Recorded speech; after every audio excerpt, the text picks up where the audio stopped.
to Furious Driving, and you join me today in one of the great classic British sports cars. Yes, this is the Triumph TR2, the first of the TR line. And you actually join me today here at Beaulieu, the National Motor Museum. A big thanks to those guys for letting me out in this little car today. And although I'd recently drove a TR3A, I was able to push that one relatively hard on some nice country lanes. Here I am on the mean streets of Beaulieu, and I say mean streets of the museum in the same sense as Ross in Friends looking for his monkey. So I can't really push the car to quite the same limits as I could with the 3. I see a bit of how the car drives and handles and learn a bit of its history.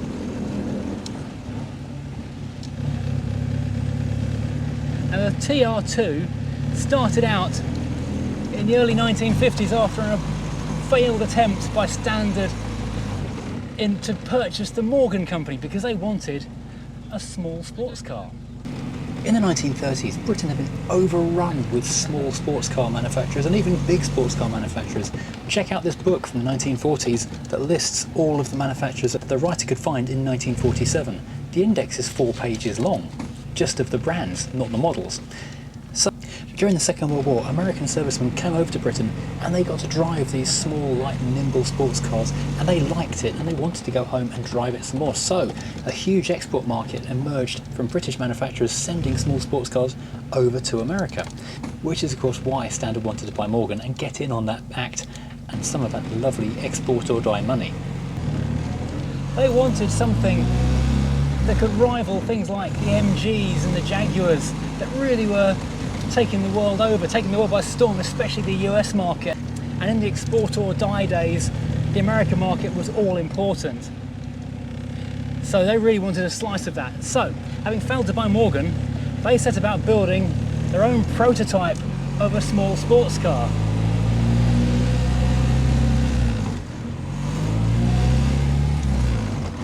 Now that car shown at the 1952 Motor Show was known as the TS20. Very pretty little thing, subsequently known to the world as the TR1, the Triumph Roadster 1. That's where the numbers come from. However, it wasn't fully running and driving quite right just yet.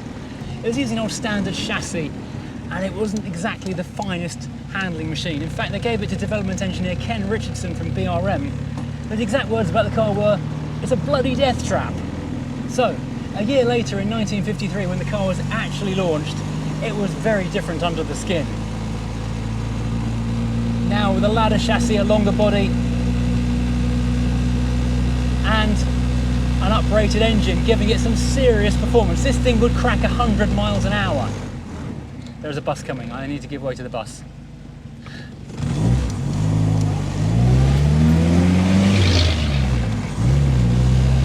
Which, I've got to say, you need to be fairly bold and brave if you're going to do that one. The production car's chassis and suspension is a huge upgrade on the prototype, which used Triumph Mayflower front suspension, which was not a great thing for a sports car. Let's pull over and have a quick look around underneath this car, because it is a very pretty thing on the inside and the outside. Let's take a look at that nice engine as well. Right, so this is the outside of the TR2, and it's classic, quintessential British post-war sports car. It is sleek, flowing lines, little bug-eye headlights, and a cute face. It is everything you could possibly wish for in a post-war British sports car. It's rather magnificent, isn't it? And especially in this deep gloss black, which just really sets it off. It doesn't exactly make it look sinister, but it's just ever so cool. I mean, obviously, they look great in green and pale blue and red and white and all that kind of things, but you don't really see any black ones, which is a shame because it looks so good. I think you might have noticed when I got out of the car just then, no exterior door handles on this thing. You have to reach through, pull a strap on the inside, and open the door that way. Also, although the hinge area is forward of the steering wheel, it still doesn't leave a great deal of space for your feet when you're getting in and out. And speaking of out, the wet weather gear is, well, it's minimal. There is a frame for a hood which is not currently attached to the car. That will give you some top cover. If you want side windows, if you're one of those woolly, wet, lightweights who want stuff like weather protection, yeah, that's a separate thing that slots into a big metal chromy channel on the inside of the door. So yeah, be prepared to do a bit of IKEA handiwork in order to keep the rain out if you really want to do that kind of thing. Now, the car had actually grown a little bit from the original prototype. It's a little bit longer. It's now on a ladder chassis. It's got a different engine and a longer boot area at the back. If you remember the TR3 video, then you'll know exactly what it looks like inside there, because it's basically the same. Got a couple of church keys, but this one also has a third key, which we can't open, so I can't show you inside there, but I'm sure you'd be very thrilled if you were to see such a thing. Also, like on the TR3, the spare wheel is here behind this panel on the back. So you undo this, you yoink out the spare wheel, which saves you having to unload all of your luggage on a dark and rainy night if that's when you get your blowout, which is inevitably when it will be. Now visually, the front of the TR2 is where it differs most radically from the later TRs, the 3, 3A, etc. Because where they've got a grille across the front and slightly more enclosed headlights, this is the bug-eye Healy Sprite style pop-up headlights, one fully popped non-reclining headlights, and a large opening area, which goes back to a small grille in the centre just there. The later ones had the grille at the front, which made it look a bit more like a bigger grille. Now, apart from the very, very pretty styling, the thing that makes this so special is the engine. Well, not necessarily the engine itself. It's a 1991cc or 2-litre 4-cylinder straight 4 nicked out of a Vanguard, which isn't that exciting in itself, but it does have a pair of H4 SU carburetors bolted on the side, and that raises it up to 90 horsepower. And that means for the money, this gives a lot of poke. This was the cheapest British car that could exceed 100 miles an hour, thanks to these carbs and the tune and all the rest of it. So let me show you around the interior as best I can. It's quite tight in these things, so putting a camera on board with me isn't too easy. So the door itself is fully covered with this hard vinyl lined board material, and we've got like a door pocket in there as well, which is very, very luxurious for the 1950s. It's also got a nice roll top padded area, and so you can rest your arm on there while you're driving. The only door furniture you have is this strap for opening the door, and of course these chrome fittings for your wet weather gear. The seats themselves are these rather lovely bucket seats, which are quite nicely padded on the bottom, not very padded at the back, and very low. They do slide back and forth, so you can adjust yourself for the pedals, which is nice. And looking further inside the interior, the nicely carpeted transmission tunnel holds a 4-speed manual. Overdrive was an option. It's a lovely sneaky manual gear stick, and next to that we've got a fly-off handbrake, which we've discussed in different videos before. They're a bit weird to use at first, but once you've got the grip of them, they're really easy and very, very fast indeed. Great for performance sports driving. Now you sit very low in the car with your feet straight out in front of you. The classic uncomfortable long distance sitting driving position, but great for heel and towing and blatting around country lanes, which is what these cars really were aimed at. In front of you, you have your steering wheel, big, thin-rimmed, wire-spoked wheel, very similar to the ones in the later cars as well. Indicators on top. Horn in the middle, ideal for the parp test. That's a heck of a parp. That's a parp with big intentions. And in front of the driver, you've got these lovely big dials, lovely chrome-rimmed black dials with white needles and numerals, looking very, very elegant indeed, very mid-century, very British. In the centre, we've got our other dials for oil, fuel, electricity, that kind of thing. Our choke, headlights, wipers, panel lights, panels on a separate light switch to the headlights, and of course the starter, which is the push button. And if you really want a T-shelf, that is hiding in the glove box. There we go, there's your T-shelf. No good on the move.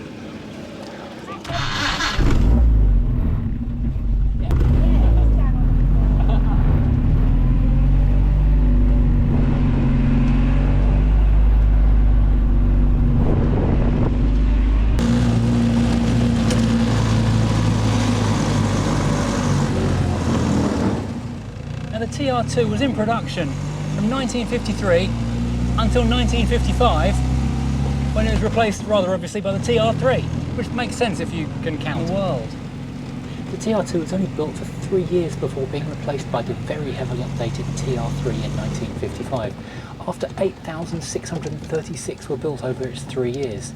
However, over the next 7 years, they went on to make 74,800 TR3s, which gives you an idea of how big the upgrades were and how popular it became.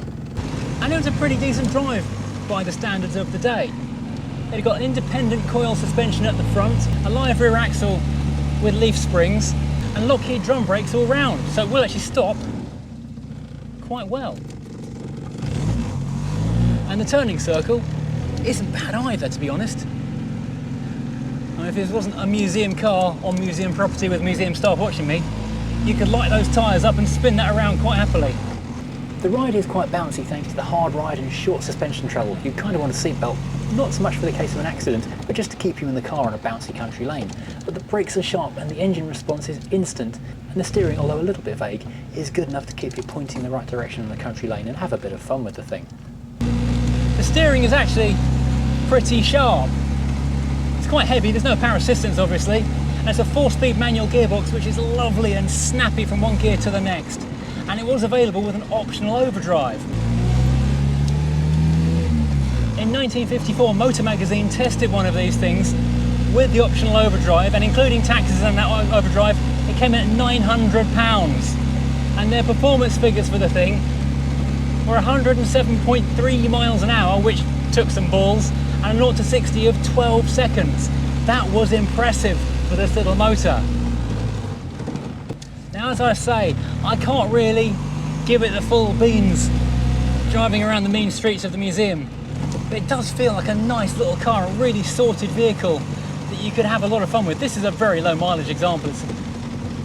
That can't really be under 2,000 miles, surely not. 1,829 miles on the odometer. This was abandoned and lost for, I think, about 30 years apparently, one owner car before it came to the museum.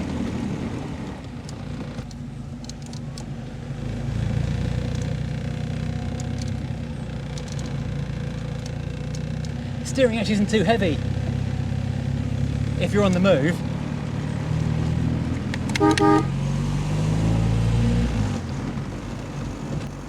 This is a narrow little car, and the low door tops help the elbow room, as even though it's bigger than the TR1 prototype, it's still quite tight in here.